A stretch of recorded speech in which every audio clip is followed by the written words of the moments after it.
cards, bodybuilders, trains, barbarians, revolutionary war. And Sentai cosplay, lunars, LARPing, furries, nudists, and more. Practitioner, more than a hobby. Practitioner, more than a hobby. Practitioner. Thanks for tuning in to Practitioners, and in this episode, we have Dagar to tell us where we are and what we're doing. We are at Cooper's Lake in Slippery Rock, Pennsylvania. We are currently at the Ethelmark War Practice event, and we're right here at Tuchux Camp. The Tuchux are a unit of fighters. We are based off of the Society for Creative Anachronism, which is the SCA. We're an offshoot of them. One of the progenitors of our tribe, Wolf, he actually started this kind of as a counterculture to the SCA. Less structure, more of a tribal nature of how we deal with things, and very much a warrior-based society. The tribe itself is the Tuchux, and the Tuchux is split into 11 separate clans. So each one of us has their own clan leader, their own warriors, their own wenches, our own campsite even. We'll gather as the Tuchux, and then we'll go down as one solid unit. As far as an SCA venue goes, this is one of the larger battles. There'll be a couple of hundred fighters on the field. And how many events throughout the year do you attend?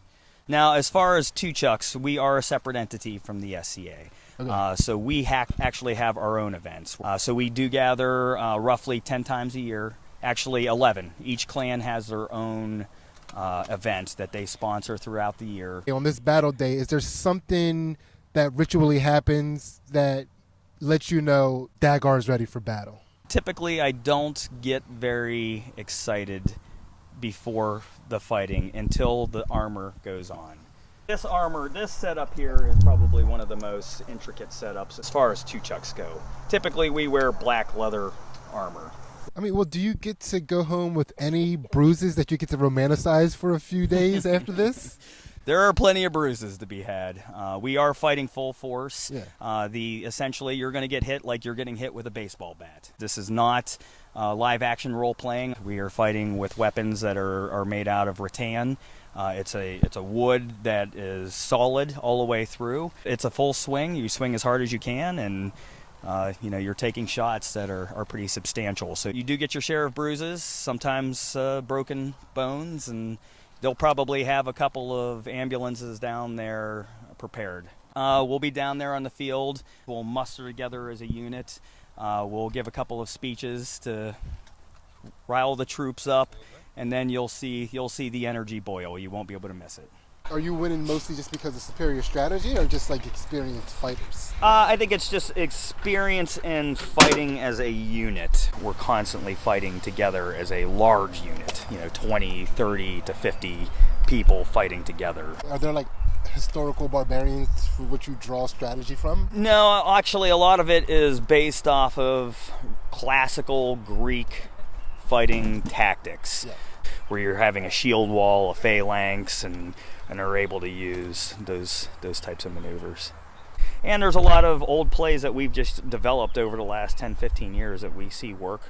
But once you get out into the battlefield and everything starts going to chaos, what is the one thing that people need to remember while they're out there and being a combatant?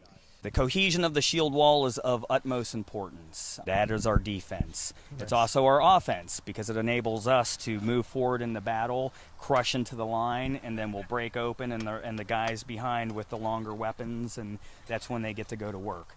And if somebody falls or if they die, the next guy steps in and takes his place. And how does one die at this event? If you get hit in the head, that would be considered a kill. Gotcha. If you're hit somewhere in the torso area, that would also be considered a kill.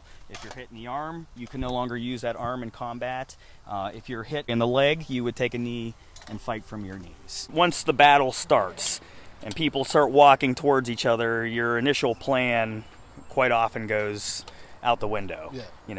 The initial clash is only maybe 20% of the fight. It's what we do after that is going to decide who wins and who loses. The idea is to fight from an almost detached perspective. It makes it a lot easier. That way you're able to point to people and tell them what they need to do versus having your adrenaline so high that you lose your mind and lose track of where you are and what you're doing. If you're a man and you're in a Tuchux, you fight. You can't come in as a bard, you can't come in as a storyteller or a craftsman or anything else. You come in as a warrior first. Any other skills you have in addition to that or an asset to the tribe. There are some women that do fight, and within the SCA there are as well. Each clan has their own way they approach that. As far as fighting goes, the Kerr, this clan, we are very combat oriented. We really focus on individual fighting skills, almost as a martial art. So it's difficult, it's very hard, but we do have them, and the ones that are willing to do it, we do not discourage that. So other than being in, like, on the battlefield in direct combat, are there other ways that women can contribute to victory? Absolutely. We have been trying our best to promote the use of bows and crossbows. We also have what they call the bikini ballista team. They will fire the ballista bolts, and they're actually very, very good at what they do. When you are out there and you have, like, people in your particular clan falling, you know, people are out there dying, what is that like? Actually, one of the things I love about this sport is that we're able to vent our frustrations and get into almost real combat situations without actually killing anybody. When our fellows fall down, they get back up again for the next fight, so it really isn't that bad. Now, on the other hand, when you see somebody hurt, that's heart-wrenching. But unfortunately, it is the risk that we all know we're taking. At the end of the fight, it's much more heartening to see how many people you still have standing, because we will gather together afterwards and march back to where we started. When you have the majority of your unit still in one piece, that shows a decisive victory. We experienced a full day of battle. We're wrapping up now that the fights are over. Unfortunately, I sustained an injury. But that happens. That's part and parcel for what we do. As a person who is out there in the heat of the battle, also being a leader, are there any highlights that you've seen from your brethren that it's going to stick with you? It is a proud moment to watch those special moments when somebody really steps up and is able to, without fear of what's going to happen, do what was necessary to win the day. And that happened numerous times today. Within this clan here, the Kerr clan, and within the rest of the tribe, I could name at least 5 or 6 guys I watched today just really step up, and it makes you smile.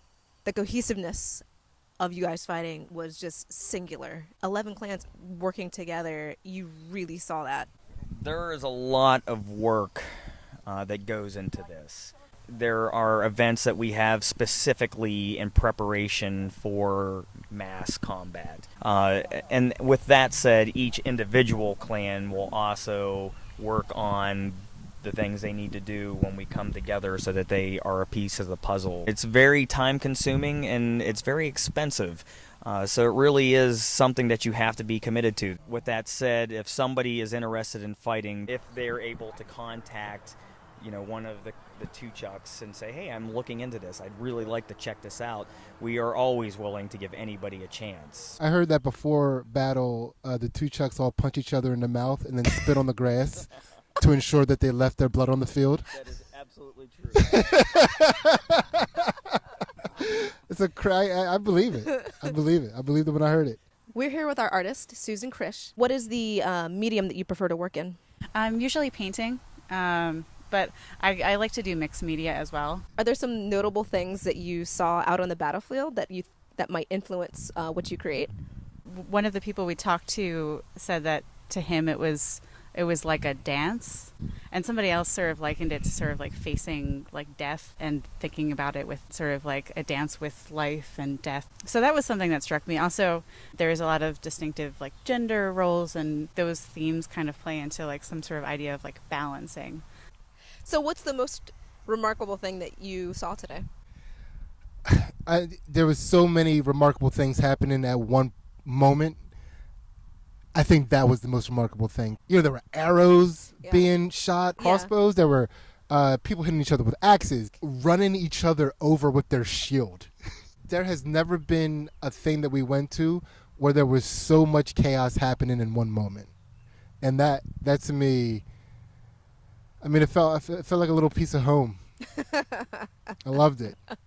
I felt, and I guess that's another remarkable thing is just like everything that was going on with this like hyper masculine energy is I felt like I was in the right place, even though I stand by the fact that because I'm dressed like this and not dressed as a fighter, that not a single person out here respects me. But I love it. They're right to not respect me, you know? And I love it. I love that that's the environment that I'm in. But what about you? I mean, like you seem really excited about this. I was really excited, especially because Zara is my sister. So being able to hang out with her and see her in her element. I knew she comes to these events and stuff, but I didn't know just how incredibly talented and skilled she is at what she does. Yeah. And that's it's really impressive. Thank you to and get well soon to Dagar. Thank you very much to Zara for not only helping to organize this weekend, but for creating the garb that we're wearing and making sure that we were outfitted in a way that made us look like we belonged, even though I'm not a warrior. No big deal. Thank you to the Tuchux for allowing us to come here and film. And a very, very special thank you to the Kerr clan. Thank you. Thanks very much.